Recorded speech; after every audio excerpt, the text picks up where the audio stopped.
everybody, it's Lori here. It's nice to meet you all. I've had a lot of new viewers that have signed up and subscribed, which I am so thrilled about that you would like to see my garden.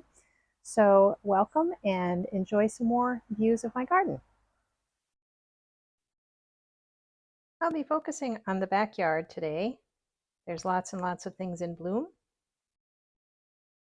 This is the very back corner bed, which is the biggest bed with most of the pollinator flowers in it, other than my new pollinator garden bed. Milkweed's growing very well, and the Asclepias, the butterfly weed. I'm going to go ahead and show all of the pollinators that I've seen on this butterfly weed.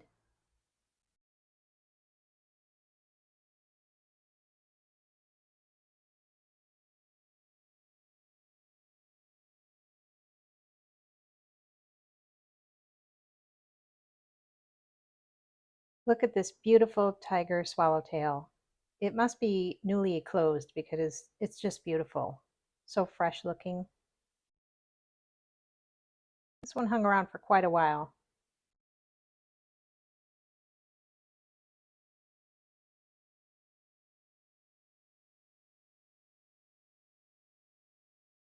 And as we go further into the bed, there's the Shasta daisies still going strong. Lots of bee balm now blooming. The hummingbirds are out, or hummingbird. We seem to just see one. And a little white butterfly, probably a cabbage white. These are the Stokes asters. Aren't they lovely? My neighbors gave me these. I probably should move them a little closer to the front of the bed. They're not really very tall and they get overshadowed by some of the other tall plants. The flowers themselves are quite large.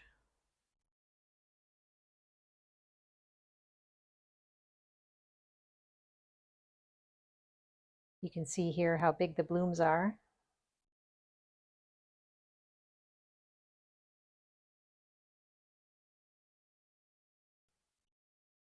And working my way into the back here, the globe thistles are starting to put out their buds. They should be blooming in another probably week or two with their blue flowers.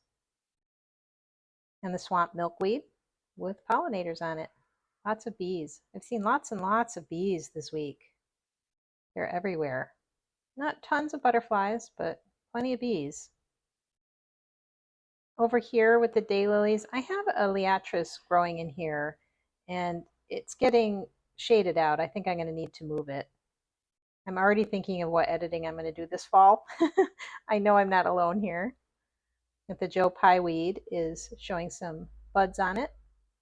This is really a later summer flower, but maybe these will bloom a little early. I don't know.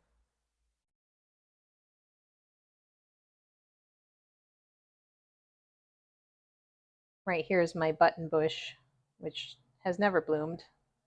Very small. But look how lush and green it is back here. We have had so much rain. We had a drought for a while and now lots of rain.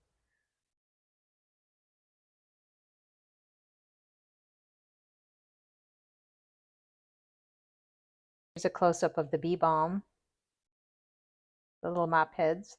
The flowers themselves don't have a lot of scent to them, but the leaves smell like oregano when they're crushed. So when I'm in there weeding, it smells like pizza.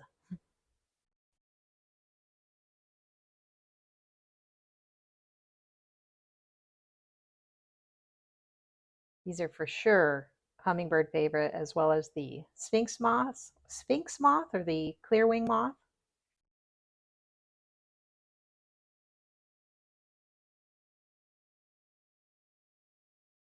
And over here, I have to show you my sad, sad lilies. Remember how I said I had the lily beetles? Well, they came out in force after I said something and they just ate everything. It's really hard to keep up on these, and since I don't spray, I lose some things, and they don't have a natural predator.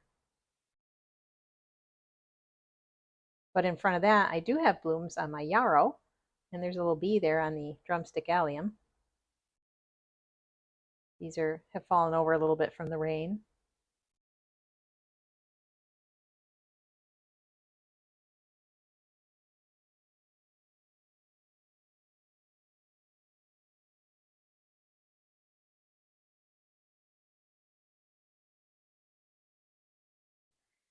can see the cosmos there. And this is the slenderleaf mountain mint. This is now blooming and it's getting tons of action on it. Lots and lots of bees and wasps. There are so many solitary wasps, and bees for that matter, and they really do like this plant.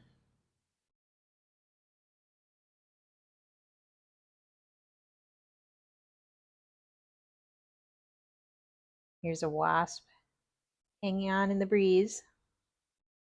He's not letting go.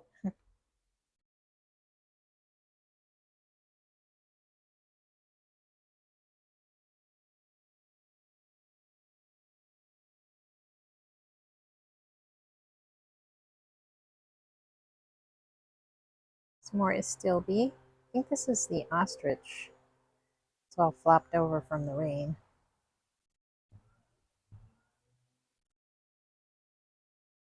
It's a really pretty color though.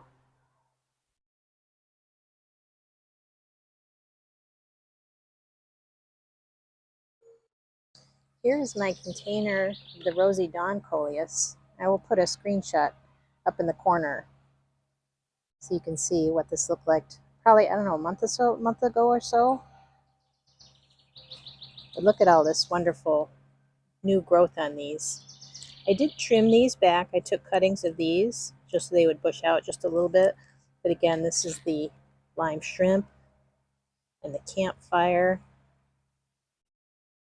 and the lava rose and the theater velvet.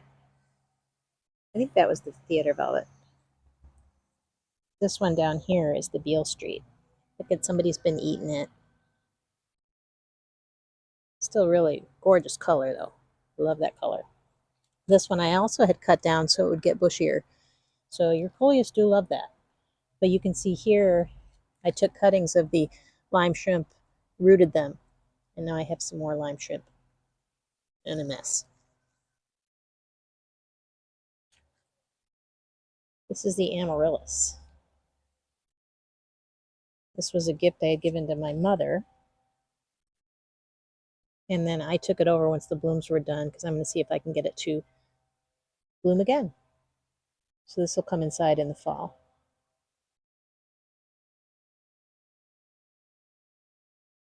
This container here has the black dragon and the chocolate cherry Coleus. We had really hard rain last night and look at this, really fell over a lot. So what I'm going to do is I'm going to pinch these back for some new growth. Coleus will become long and tall like this if you don't keep them pinched back. And so this one I could either take right here, focused. I can either take it right here or even down here, just snipping it off. And all of these side shoots here will make new growth.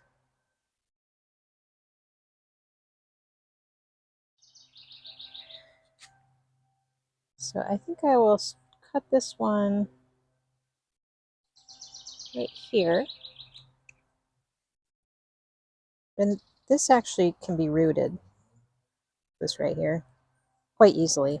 Gotten some bug damage too. We have lots of slugs here right now.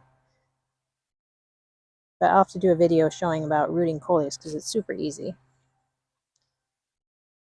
And then this one, I think I'm going to take this one off down here. Now it looks pretty short, but in about a couple weeks, this is going to be nice and full again. In fact, I'm going to nip these leaves off just so it looks a little bit better.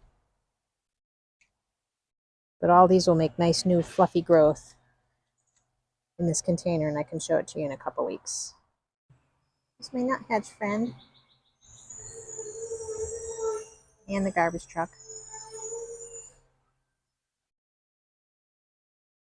There's 4 of these. We have the little family. And now the babies seem to be eating on their own and they're not following the parents as much.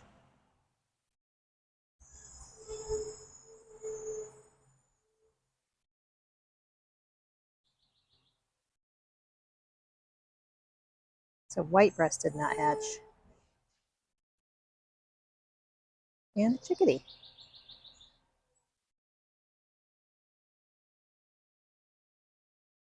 This feeder right here has sunflower chips in it. And it's very, very, very popular. And it's in a squirrel buster feeder, which does really well, actually. Oh, look at that.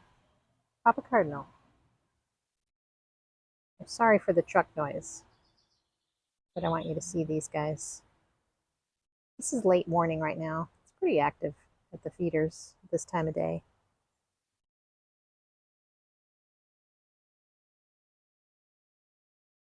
And that's all for this week. I want to thank everyone again who has subscribed and liked my videos. I'm so thrilled that you want to see my gardens. Please leave a comment below about where you garden and what you garden for. And if you have a YouTube channel, I would love to see it. So have a great weekend, everyone.